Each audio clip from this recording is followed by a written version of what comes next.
In February 2025, Russia launched a drone strike on the infamous Chernobyl power plant. The Chernobyl disaster is one of the worst nuclear disasters on the planet. The effects of the disaster are still being felt today, and most of the area is not safe to visit. So why are Russia so dead set on firing missiles towards it? Is it for resources, for nuclear fuel, or is there a deeper mystery hidden within the contaminated walls of Chernobyl? New city, new problems. During Soviet times, Ukraine was often referred to as the breadbasket of Europe. Their chief exports were grain and agriculture, and they were pivotal in keeping Soviet citizens fed. In the 1970s, nuclear energy was taking off, as it is one of the most efficient ways to power a country. Between 1970 and 1977, reactors 1 and 2 of the Chernobyl power plant were constructed. Chernobyl became a great pride of Ukrainian citizens, firmly planting themselves as an emerging powerhouse. The construction of the plant, along with the plant itself, brought thousands of jobs and new opportunities. Not content with just placing the power plant in an existing town, the Ukrainian government created a new one, called Pripyat. The new town was convenient, only 80 miles from the capital, Kiev, and sitting snugly near the border of Belarus. The government built Pripyat from the ground up, building apartment complexes, shops, doctors' offices, and other amenities for its new citizens. Families rushed to get jobs at the new plant, as this meant they would also gain a shiny new apartment. By the mid-1970s, Pripyat was the place to be. The jobs at the plant paid well, the schools were good, and with a relatively small population of 49,000, it was a good place to raise a family. In 1983, reactors 3 and 4 were finished, completing the plant, but there was one issue. Reactor number 4 carried a fatal flaw, one that would go undetected for 3 years. By the time anyone realized what was happening, it was too late. The name Chernobyl will forever go down in infamy, not for its clean production of fuel and its creation of livelihoods, but for taking those livelihoods and lives away from thousands of people. Gorbachev, we have a problem.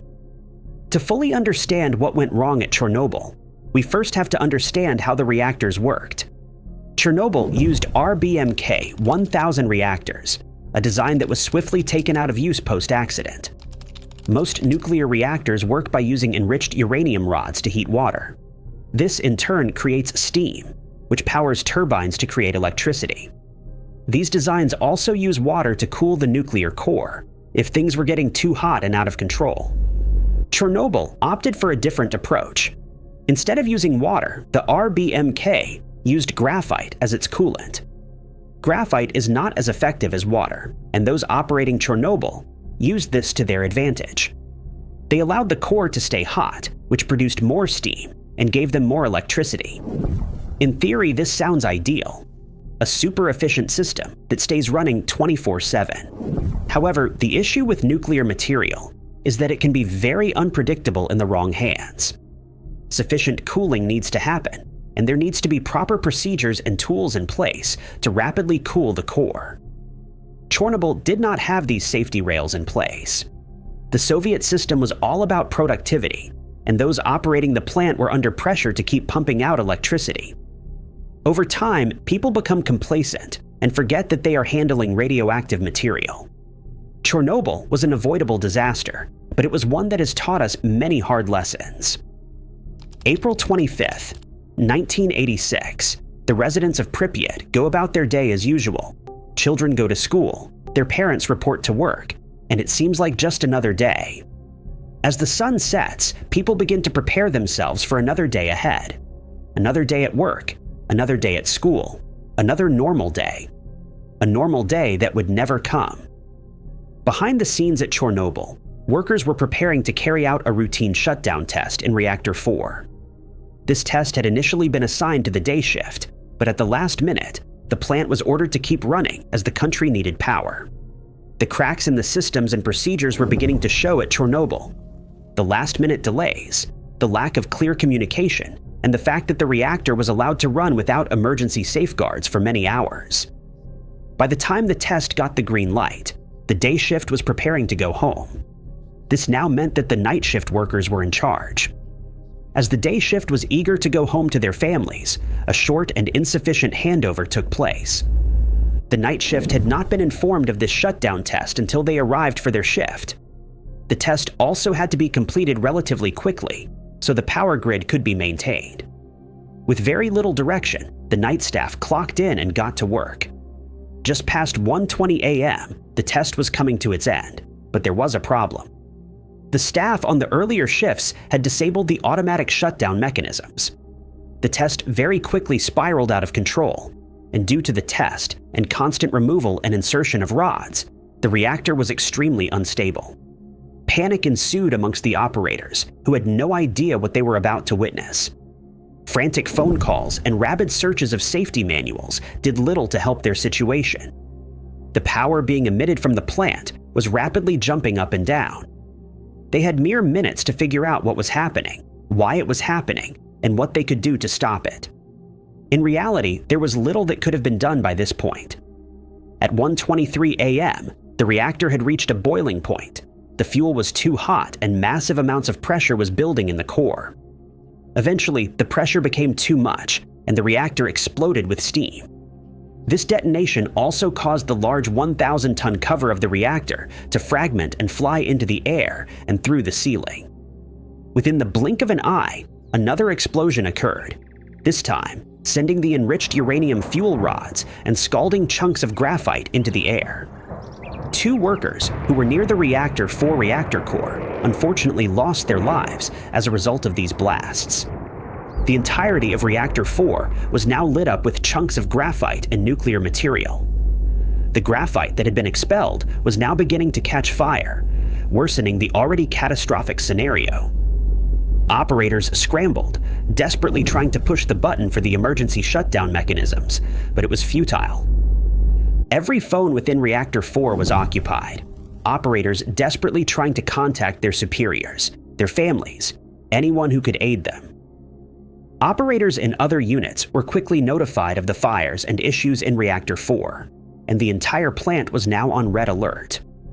Despite the incident at Reactor 4, a full shutdown of the plant was not enacted until around 5 a.m., yet another catastrophic failure of the entire system. For 4 hours, the fires grew, and operators began to feel unwell as others around them tried to contain the mess. Sometime after 5 a.m., firefighters were finally called to Chernobyl. None of them were notified just how dangerous the fire was, nor were they told exactly what material had been expelled from the plant that night. The city of Pripyat was enveloped in a sea of blue and red lights. Every available fire unit was called to the site, and the cleanup began. Many of these firefighters would go on to battle cancer, radiation sickness, and some even lost their lives as a result of their heroism. As documented in the hit series, Chernobyl, firefighters and operators worked in shifts to remove the radioactive rubble from Reactor 4. They worked in short shifts of 90 seconds and were given gas masks and hazmat suits. Again, none of them truly knew just how dangerous it was. The Ukrainian government were notified of the disaster, but at first tried to ignore it. A disaster on this level would be a great embarrassment to the Soviet Union. Their efforts were halted when scientists in Belarus began picking up on radioactive material in the air. Their readings were far higher than background radiation, and the alarm was raised. These scientists risked everything to raise the alarm, but their bravery went on to save thousands of lives. The citizens of Pripyat were extremely confused when they awoke on April 26, 1986. There was a commotion at Pripyat, and many of the day workers had received a call earlier that morning to come and help with the cleanup. The citizens whispered amongst themselves of an explosion at the plant, but government officials stayed silent. It wasn't until April 27, 1986, that the Ukrainian government finally decided to evacuate the citizens of Pripyat. Hundreds of citizens had already been hospitalized with headaches, vomiting, fevers, and burns, but nobody knew where this sickness was coming from. Even doctors and nurses were not informed, but many were beginning to put together the pieces. The evacuation order went into effect that morning. Buses arrived to take them away, and citizens were given mere minutes to pack up their entire lives and leave. People were distraught.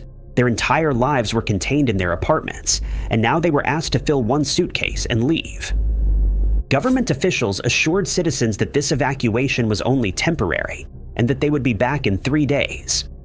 As a result, many precious and sentimental items were left behind in lieu of practical items such as clothes and medicine. Nobody knew it at the time, but this was to be the last time they would ever see their homes, leaving behind their sanctuary. Just admit it. The Soviets were intent on keeping the disaster a secret, but as more and more people began to raise the alarm, they had no choice. The straw that broke the camel's back was Sweden. Like Belarus, they had picked up on a spike in radiation levels and confronted the USSR.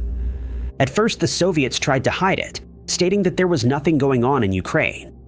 It wasn't until Sweden threatened to notify the Atomic Energy Agency that the Soviets capitulated. Later that day, TV programming across the Union was interrupted by an emergency broadcast. The Soviets admitted that a small incident had taken place at Reactor 4 of the Chernobyl power plant. They announced that an evacuation order was in place and that expert teams had been deployed to clean up the mess.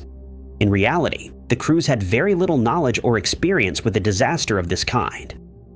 Word began to spread outside the Soviet Union, and the international community realized what was happening. Within hours, the world's attention was firmly planted on Ukraine. News stations flew out correspondents, and everybody wanted to be the first to get the inside scoop.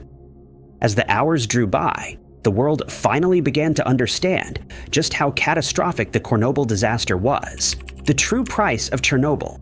The Soviets worked hard to bury the true toll Chernobyl took on Pripyat and Ukraine as a whole. According to official documents, 31 people lost their lives in the immediate aftermath of the disaster. This includes the 2 operators who were near the core, and dozens of firefighters who were tasked with cleaning up the radioactive rubble. Many citizens in Pripyat reported worrying symptoms, which we now know was due to acute radiation sickness. Whilst many were able to recover, their lives were completely changed overnight. There are reports of children in the surrounding areas being born with congenital deformities and thyroid issues, although the Ukrainian and Soviet governments have tried their best to hide this. In 2005, the UN estimated that as many as 4,000 people may lose their lives as a result of the Chernobyl disaster. Whilst these passings may come down the road, they still highlight just how devastating April 26, 1986 was. The lack of consensus and original documents makes it difficult to pinpoint the exact cost of Chernobyl, but testimonies and examinations give us a glimpse of what was lost. The Grand Repair. 1 month after the disaster, the government enacted an enormous containment project.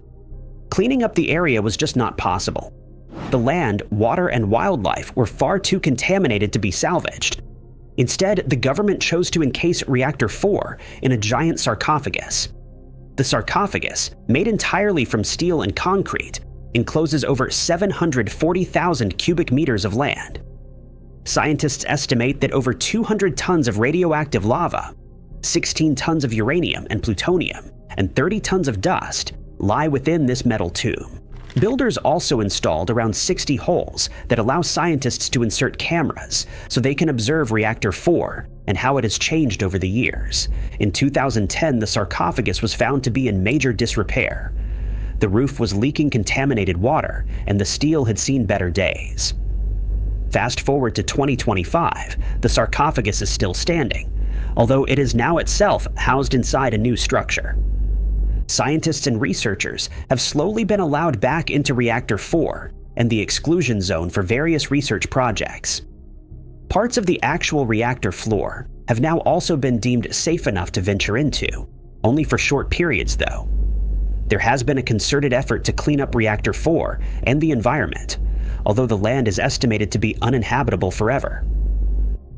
Parts of the actual reactor floor have now also been deemed safe enough to venture into, only for short periods though.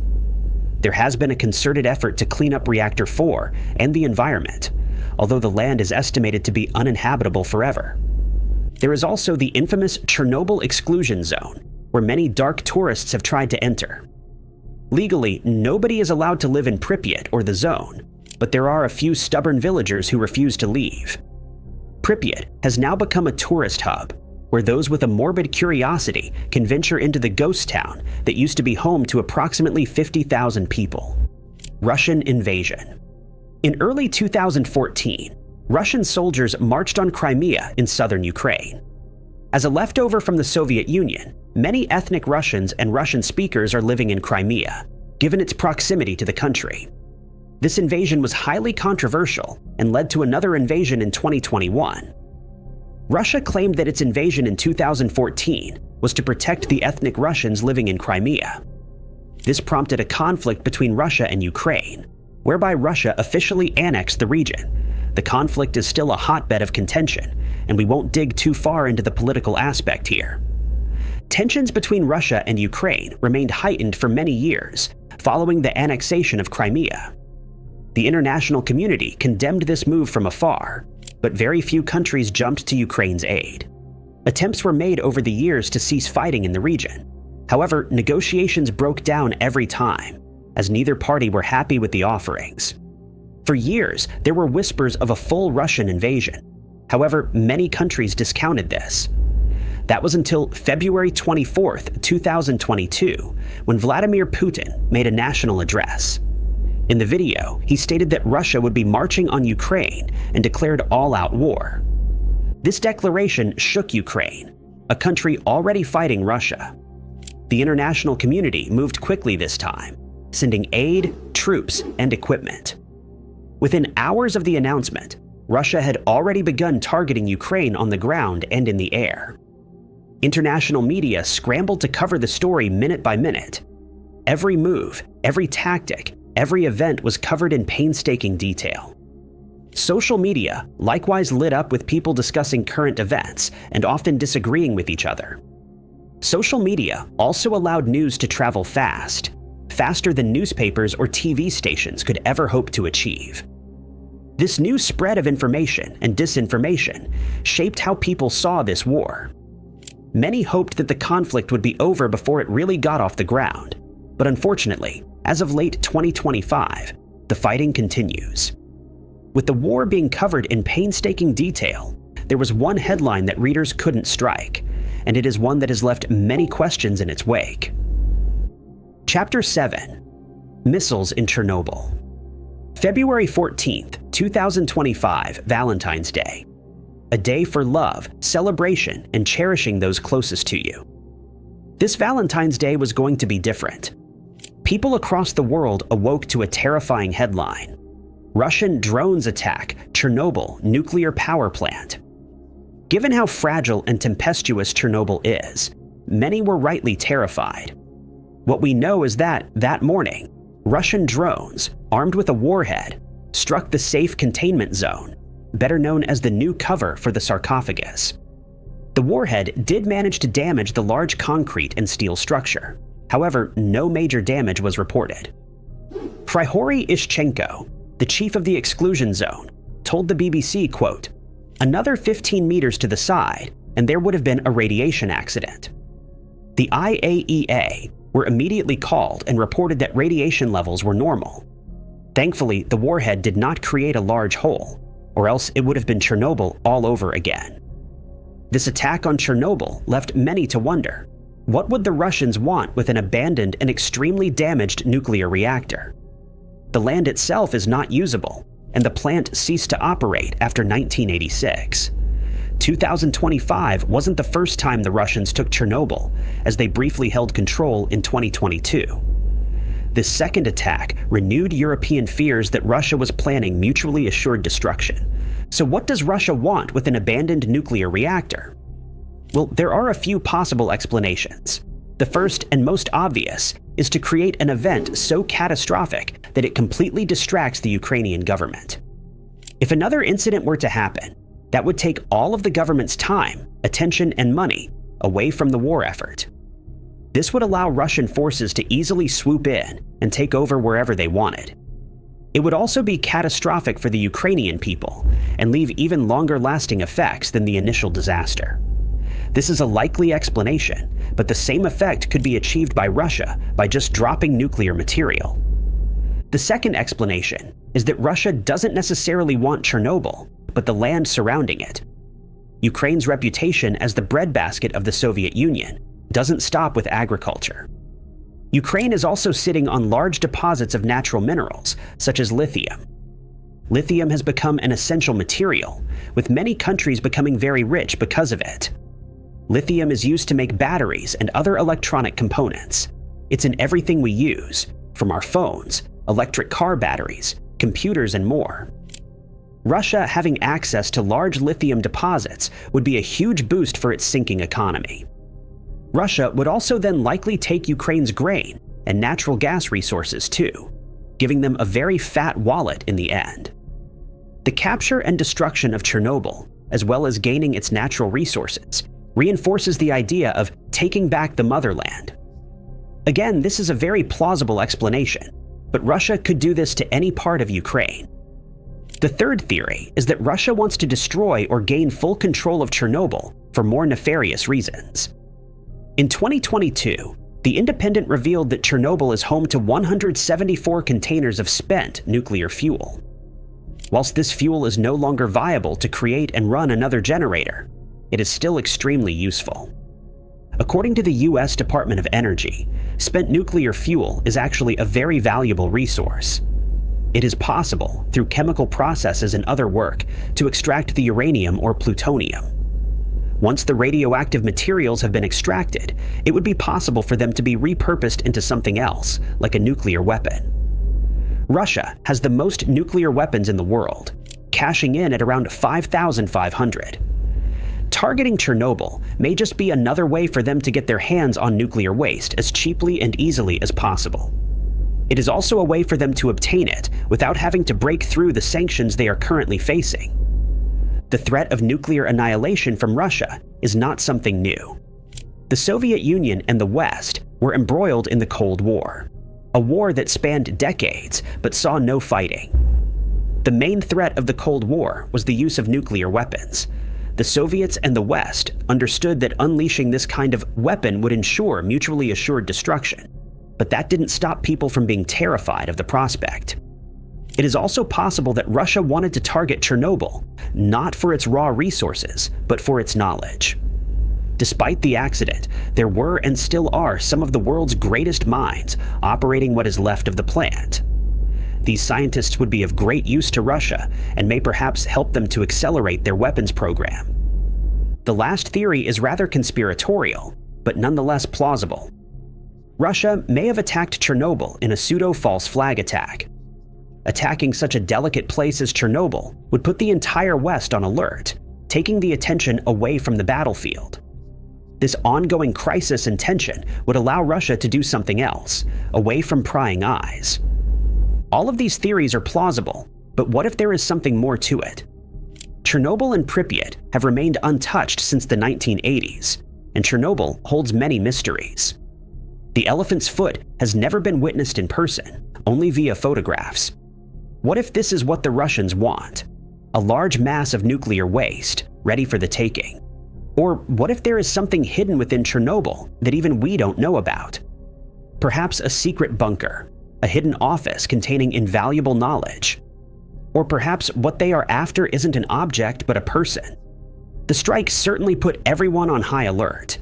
It is plausible that Russia did this just to flex its might and remind its opponents that they are willing to do whatever it takes.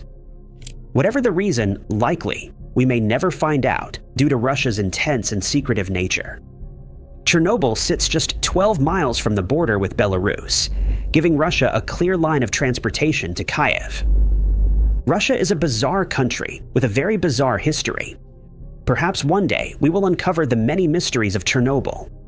Until then, the name Chernobyl will live on in infamy. It has informed many of our modern nuclear systems and stands as an example of why safety procedures should be a #1 priority.